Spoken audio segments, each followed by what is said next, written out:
오늘은 진정한 하나님의 가족이 되자 이란 제목으로 말씀을 나눕니다. 오늘 주제는 가족입니다. 그런데 우리 육친의 가족도 있지만 오늘은 영적인 가족, 하나님의 가족이 되어야 된다 하는 말씀인데요. 이 가족이라는 단어를 영어로 뭐라고 하는 줄 아시죠? 패밀리. 패밀리라고 그러는데 이 패밀리의 이 스펠링이 이 단어가 F, A, M, I, L, Y 이렇게 되어 있거든요. 제가 왜 이 패밀리 이 단어를 이렇게 열거했냐면 요 한 단어 한 단어가 뜻이 있다는 거예요. 이게 무슨 뜻이냐? 이 F, father, 아버지, and, 그 다음에 and 할 때 A, 또 M이잖아요. mother, 그러니까 아버지와 어머니, 됐죠? 그 다음에 I는 I예요. L, love, Y, you. 그럼 무슨 뜻인지 아시겠죠? Father and Mother, I love you. 이게 패밀리라는 거예요. 이게 진짜인지 가짜인지는 몰라도 이래서 만들어졌다고 어떤 분이 기록을 해놔가지고 하도 기발나서 믿거나 말거나 일단 참 뜻이 좋더라고요. 패밀리, 아빠와 엄마, 제가 당신들을 사랑합니다. 너무 멋있어요. 정말 가족이라고 하는 것은 이렇게 사랑의 공동체예요. 거기에 부모도 있고 자식도 있고 형제도 있고, 근데 모두가 사랑하는 관계다. 이게 가족이라는 거예요. 그런데 오늘 예수님이 이제 영적인 가족도 그렇다. 예수님이 하나님을 누구로 불렀어요? 아버지라고 불렀어요. 그렇기 때문에 우리는 그 아버지의 자녀들이고, 우리 예수님은 누구신가요? 여러분들 촌수 잘 모르시는구나. 예수님도 하나님 아버지의 아들이고, 우리도 아들이라면 우리하고 예수님 관계는 뭐예요? 형제 관계예요. 그래서 특별히 맏아들이라고 성경에 그렇게 말씀하고 있는 거예요. 이 관계가 아주 끈끈한 관계인데, 한마디로 말하면 이 땅의 육친의 관계보다 하나님 앞에서 이 영의 가족의 관계가 더 중요하고 영원한 것이다. 이걸 지금 말씀하고 있는 거예요. 그래서 이 계기가 어떻게 찾아왔느냐 하면, 예수님이 제자들을 앉혀놓고 말씀을 가르치고 있는데 사람들이 귀뜸을 해줬어요. 저 밖에 당신의 어머니와 동생들이 방문했습니다. 찾아왔습니다. 그런 거예요. 그럼 저 같으면 그래요? 미안합니다. 잠깐만요 하고 나가서 면담을 하고 들어와야 될 거 아니에요. 그런데 예수님이 느닷없이 정색을 하고, 누가 내 어머니며 내 동생들이냐? 제자들을 가리키며 여기 있는 너희들이 내 어머니고 내 형제다. 이렇게 말씀을 하는 거예요. 그 언뜻 생각하면 예수님이 뭐가 섭섭한 일이 있으신가, 공생애를 하시더니 아예 가족과 단절해버리셨나, 그런 의문이 생긴다는 말이에요. 그러나 그런 것이 아니고 예수님은 바로 그러한 기회를 통해서 하늘의 진정한 영적 가족을, 관계를 가르쳐 주시려고 일부러 교훈을 하신 줄로 깨달아야 될 줄 믿습니다. 그런데 이와 같이 예수님이 왜 육친의 가족을 두고 이런 하나님의 영적 가족을 강조하셨느냐? 그만큼 더 중요하기 때문에 말씀을 하신 거예요. 그러나 실상 우리는 늘 이 땅에 있는 육신의 가족에 더 많은 비중을 가지고 살아요. 근데 그것을 이제는 새롭게 우리가 예수님의 가르침을 따라서 새로운 이 영적 가족에 대해서 더 깊은 관심을 가지고 그 방향으로 살아가야만 올바른 삶이 될 수가 있다. 그런 말씀이에요. 그래서 오늘 본문 짧지만 세 가지의 교훈을 살펴봅니다. 첫째는 46절부터 48절에 보면 육의 가족을 구원시키는 기회로 삼아야 한다. 육의 가족을 구원시키는 기회로 삼는 것이 필요하다. 그 말이에요. 다시 말해서 육의 가족의 가치는 어디에 있느냐? 그것이 구원시키는 기회에 있다는 거예요. 만약에 육의 가족이 많이 있는데 구원을 하나도 못 시켰다. 아무 가치 없는 것이다. 육의 가족을 주신 그 목적대로 살지 못한 것이다. 그런 뜻인 거예요. 자, 한번 46절이죠? 8절. 48절. 다 같이 읽겠습니다. 앉았던 사람들에게 어머니이며 내 동생들이냐 하시고, 밖에 어머니와 동생들이 왔대는데 나가볼 생각은 안 하고 누가 내 어머니며 내 형제들이고 내 동생들이냐 하고 반문을 하셨다는 거예요. 거기에서 예수님은 뭔가 의미를 두고 하신 말씀이에요. 그것은 육친의 가족이 궁극적인 가족이 아니다. 그 말을 전제하는 거예요. 누가라는 것은 아니다라는 것을 전제하고 있잖아요. 저 밖에 계신 마리아 어머니, 동생들, 거기에 유다도 있고 야고보도 있고 요셉도 있고 시몬도 있고 적어도 4명의 동생이 있거든요.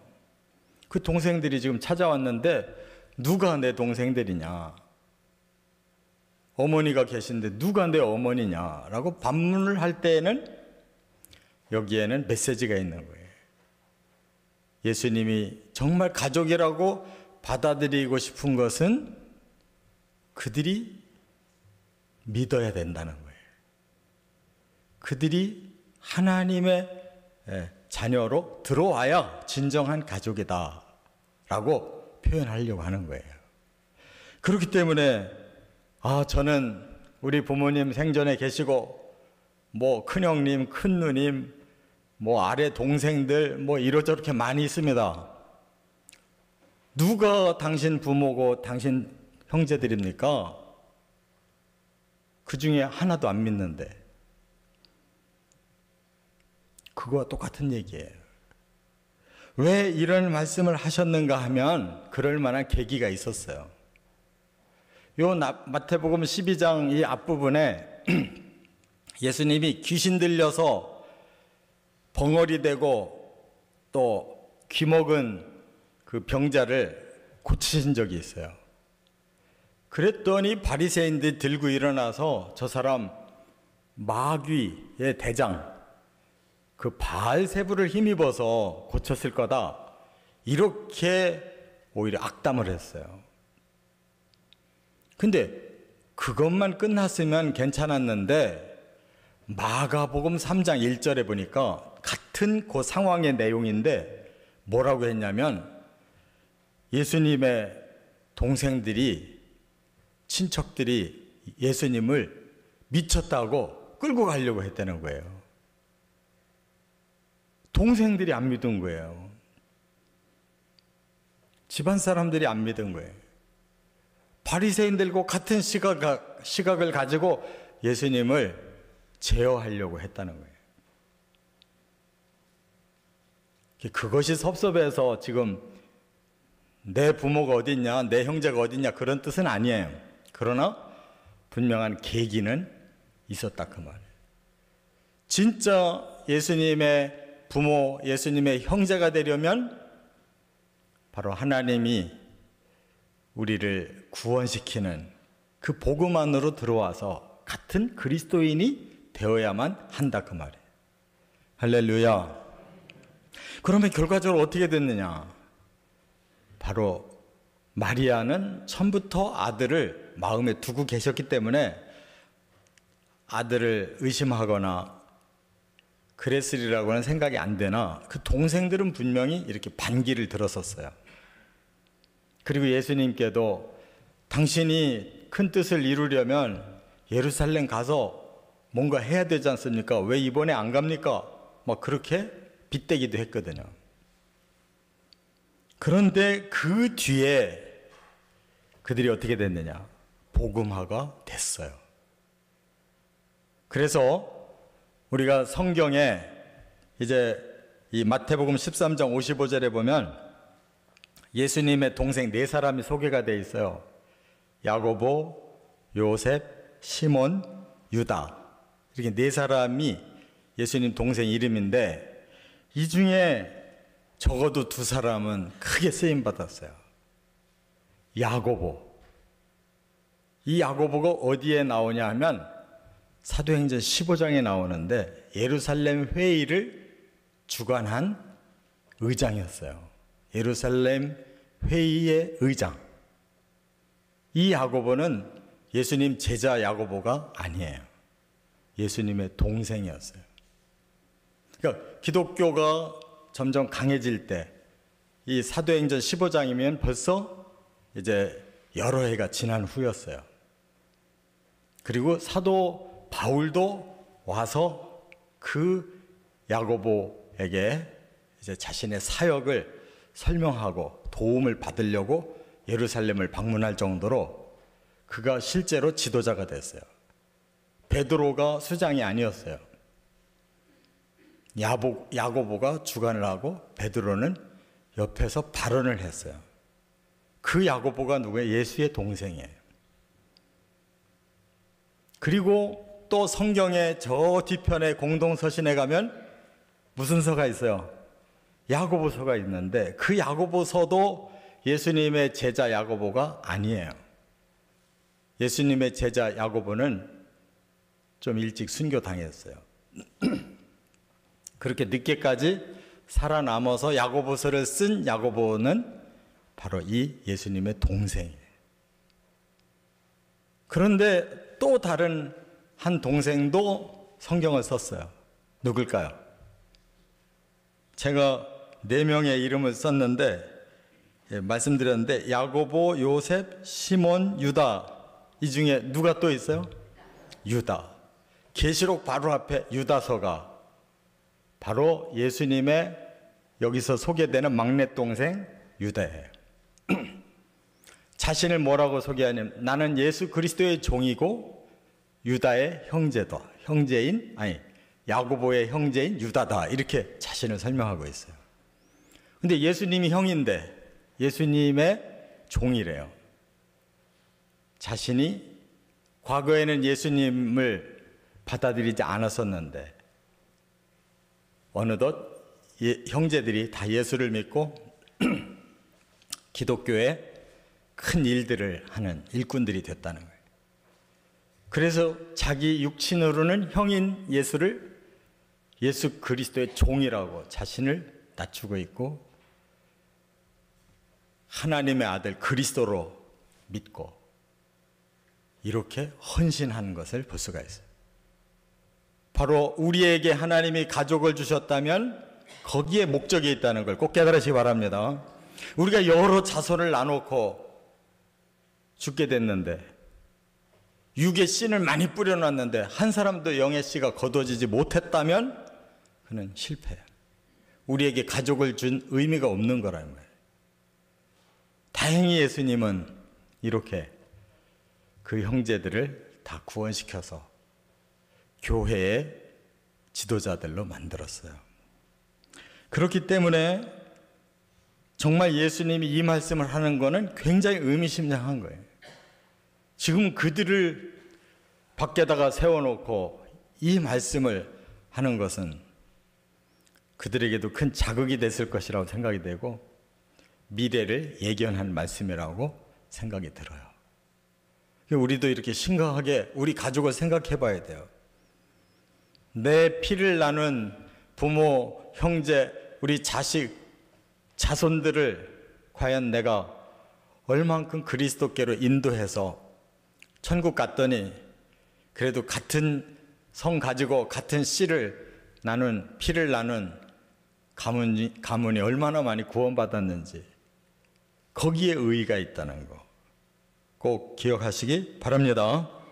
두 번째, 49절에 보면 영의 가족은 영원한 공동체에 속해야 한다 하는 것을 가르쳐 주셨어요. 중요한 것은 육의 가족보다 영의 가족이 돼야 되는데 그 영의 가족의 특징은 뭐냐? 영원한 공동체라는 거예요. 자, 49절 한번 같이 읽어보겠습니다. 손을 내밀어 제자들을 가리켜 이르시되 나의 어머니와 나의 동생들을 보라. 네. 예수님은 아주 단언하시기를 앞에 가르쳐주고 있는 제자들을 향해서 나의 어머니와 나의 동생들을 봐라 이렇게 말씀했어요. 저들이 나의 어머니면 나의 동생이다 그 말이죠. 누구를 가리켜서? 제자들을 가리켜서. 제자라는 건 뭐예요? 예수님을 스승으로 모셨고 예수님을 따라서 그 길을 함께 갈 사람들을 제자라고 하는 거예요. 그러니까 누구든지 영원한 가족이 되려면 바로 예수 그리스도의 진리를 믿고 그 제자가 돼서 끝까지 따라가는 사람이 그게 참된 가족이라는 거예요. 그게 바로 영원한 공동체, 영원까지 함께 갈 예수의 공동체, 그게 진짜 가족이다 그 말이에요. 왜 그럴까요? 육친의 부모와 형제, 자손은 정말 피를 나눴기 때문에 가깝기는 한데 그 관계는 길어야 100년 미만이에요. 그 관계는 이 땅에서 필요한 거예요. 천국에서는 그런 혈연이 필요가 없어요. 왜냐하면 예수님이 분명히 말씀하시기를 천국에는 시집가거나 장가가지 않는다. 혈연이 필요 없는 곳이다. 그럼 어떤 가족을 이루는 것이냐? 믿음으로 하나님을 경외하고 예수님의 제자가 되어서 끝까지 따라온 사람들을 영원한 가족으로 둔다는 거예요. 거기에 들어가야 의의가 있는 거지 100년 미만 살고 관계가 끝나는 혈연으로는 안 된다는 거예요. 아무리 아내가 예수 잘 믿어도 그 남편이 아내의 치맛자락 붙들고 천국 갈 수는 없다는 거예요. 다 개별적이고 자식을 아무리 사랑해도 부모가 임의로 구원시킬 수는 없다는 거예요. 그 자식이 스스로 믿어야 된다는 거예요. 그렇기 때문에 공통점은 다 제자가 되어야 된다. 예수의 제자가 되지 않고는 그 길로 들어갈 수가 없다는 거예요. 그렇기 때문에 우리가 참으로 아이러니가 여기에 있잖아요. 가장 가까운 그 사람은 내가 전도를 못했고 전혀 피를 나누지 않은 엉뚱한 사람이 전도가 돼서 나중에 보니까 그들과 영원한 관계를 갖게 되고 내 육친의 관계자들은 다 끊어졌더라 이 말이에요. 그건 아무 소용이 없는 거예요. 이 땅을 사는 동안 우리에게 기회로 주셨고 그 기회를 놓친 후에는 그 혈연의 관계는 아무 의미가 없어요. 그래서 중요한 것은 로마서 8장 29절에도 이렇게 하나님이 말씀했는데요. 하나님이 미리 아신 자들을 또한 그 아들의 형상을 본받게 하기 위하여 미리 정하셨으니 그랬어요. 이 말은 뭐냐? 천국의 이 가족은 어떻게 생겼느냐 하면 맏아들을 하나님이 정해놓으셨어요. 그 맏아들이 예수예요. 천국에 들어올 다른 아들들이 전부 그 맏아들을 닮게 한다는 거예요.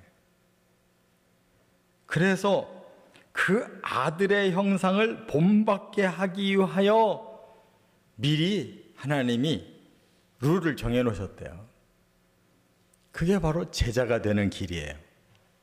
예수의 제자가 되어 예수님을 닮은 하나님의 아들들이 돼서 예수님은 맏아들이고 우리는 다 그 형제가 되는 것이다, 그 말. 그래서 이는 그로 많은 형제 중에서 맏아들이 되게 하려 하심이니라. 천국의 가족은 이렇게 만들어진다. 하나님이 맏아들 예수를 세워놓으셨어요. 우리가 그의 제자가 돼서 그를 닮아가면 천국에 들어가 우리를 다 예수님의 형제들로 받아주셔고 하나님 아버지의 아들이 된다는 거예요. 할렐루야. 이 영적 공동체에 우리가 소속되기 위하여 이 땅에서 가족들을 서로 믿게 하고 격려하고 그래서 제자화 시켜야 된다는 거예요. 내 가족을 제자화 시켜야 된다는 거예요. 그래서 우리에게 이 공동체가 교회 공동체가 된 거고, 그래서 저와 여러분들이 훨씬 중요한 가족이라는 거, 믿지 않는 형제나 믿지 않는 사촌보다 우리 교인들이 훨씬 가까운 가족이라는 거. 왜? 영원 공동체이기 때문에. 그래서 우리는 교회 공동체에 소속했다가 이제 어디로 옮겨지게 되냐면 천년왕국이라는 곳으로 옮겨지게 돼요. 예수님이 재림하시면 이 지상에다가 하나님의 나라를 세워요. 왜냐? 처음 세워놓은 그 에덴이 실패를 했어요. 그래서 그 에덴을 감춰버리셨어요, 하나님이. 그러나 하나님이 하신 일은 결코 후회하심이 없기 때문에 다시 회복시키시는 거예요. 우리 사람이 죄를 져서 스스로 에덴에서 쫓겨난 자들이기 때문에 우리를 회복시키시면 다시 에덴을 주시는 거예요. 이 지구가 그렇게 우스운 곳이 아니에요. 너무너무 잘 만들어진 곳인데 잠시 우리가 누릴 자격이 없어서 못 누리고 이렇게 저주받은 이 지구에서 우리가 살 수밖에 없었어요.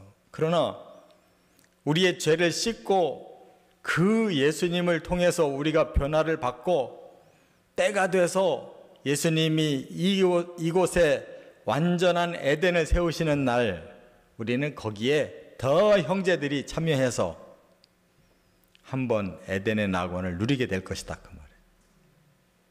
그날 드디어 우리가 그리스도인이 되니까 이렇게 하나님 안에서 형제의 사랑을 누리는구나 하는 걸 그 에덴의 축복에서 아마 우리는 맛볼 거예요. 그러나 하나님은 궁극적으로 하늘나라를 우리로 하여금 불러주셔서 영원한 하나님 아버지의 집에서 살게 하실 것을 믿으시기 바랍니다. 그렇다면 끝으로 세 번째, 어떻게 해야 이것이 제대로 되겠느냐? 어떻게 해야 하나님의 가족으로 완전하게 우리가 될 수가 있겠느냐? 50절에 보니까 하나님 아버지의 뜻대로 행해야 한다, 이렇게 예수님 말씀했어요. 이게 가장 중요한 비결이죠.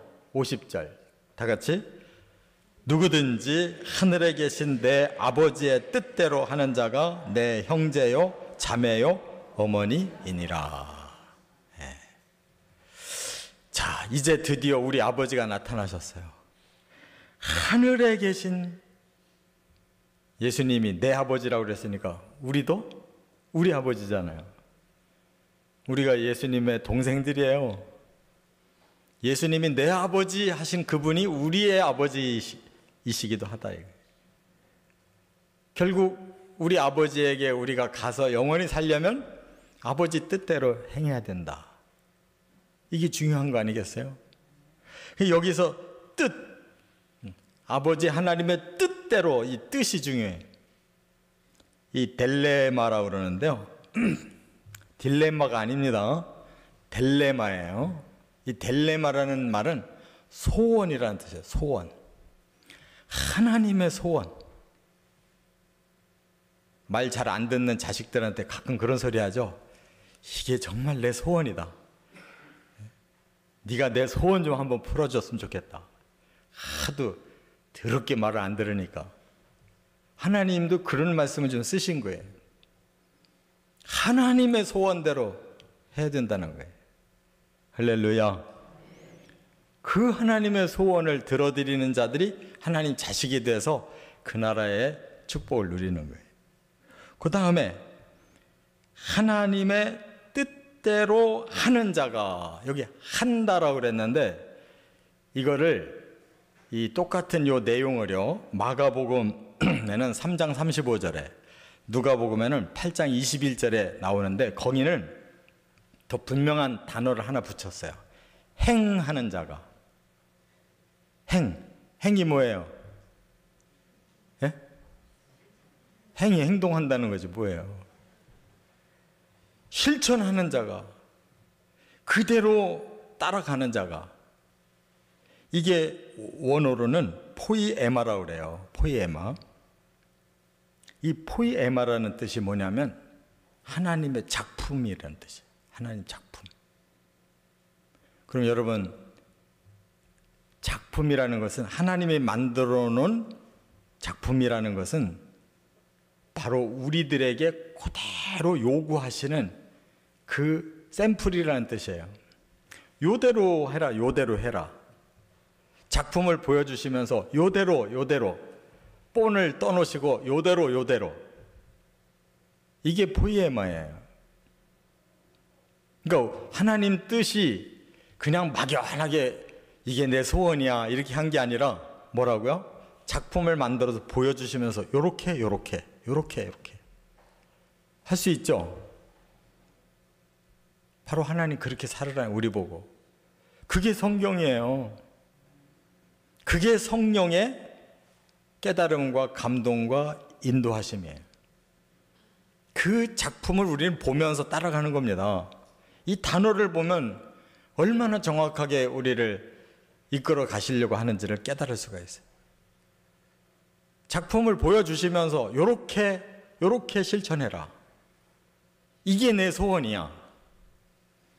그것도 못 들어주면 착한 자식이 아니에요. 되게 말썽 부리는 자식들이에요. 보여주고 이게 내 소원이다 그러는데 그것도 안 해주려고 하면 그건 정말 잘못된 거예요. 하나님 믿으려면 이렇게 믿어야 되는 거예요. 그러면 하나님은 아버지로서 너희들을 내가 다 받아줄게. 영원한 하늘의 가족으로 하나님이 들이신다는 거예요. 천국 가실 수 있겠죠? 네. 하나님의 소원이라는 것을 우리 마음에 명심해야 되고, 하나님이 보여주신 요 작품대로, 요 본대로만 가면 되는 거예요. 거기에 다른 게 필요 없어요.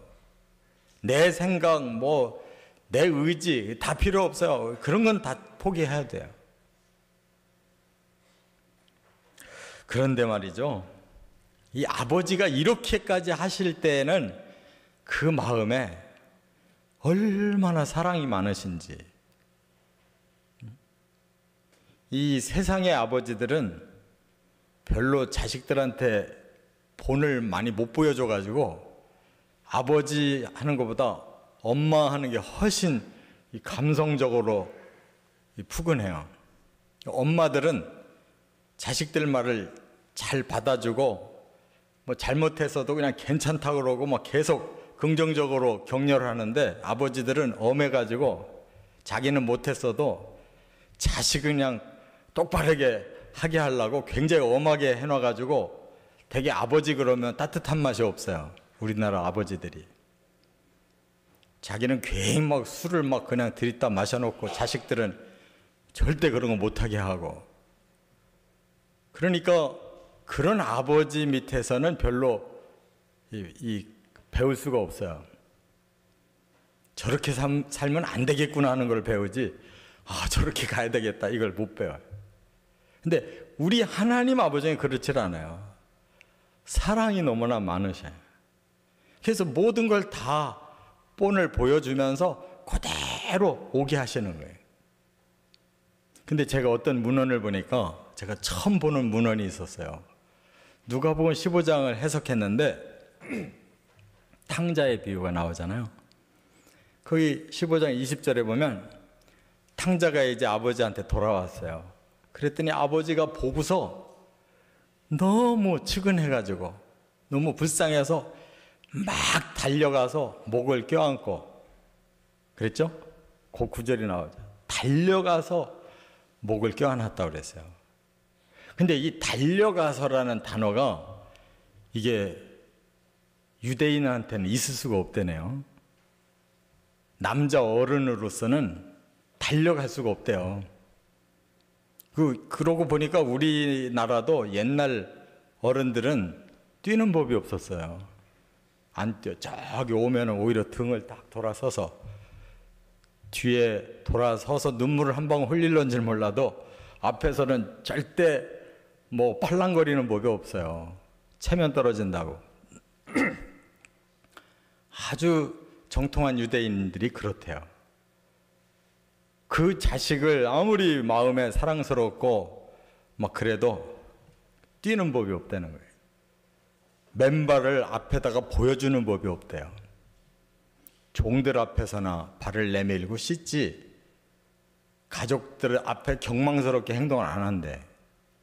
그런데 그 아버지는 어떻게 했어요?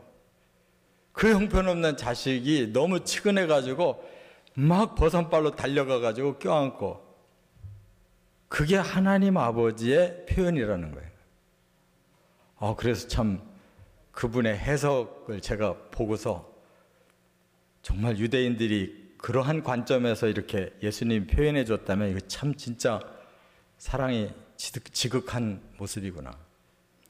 체면을 불구하고 자식을 만을 생각하고 달려간 그 아버지처럼 우리 하나님 아버지도 우리 가족을 그렇게 받아들이려고 정말 내 소원이다. 내가 이렇게 너에게 보여주는 이대로만 좀 살아다오.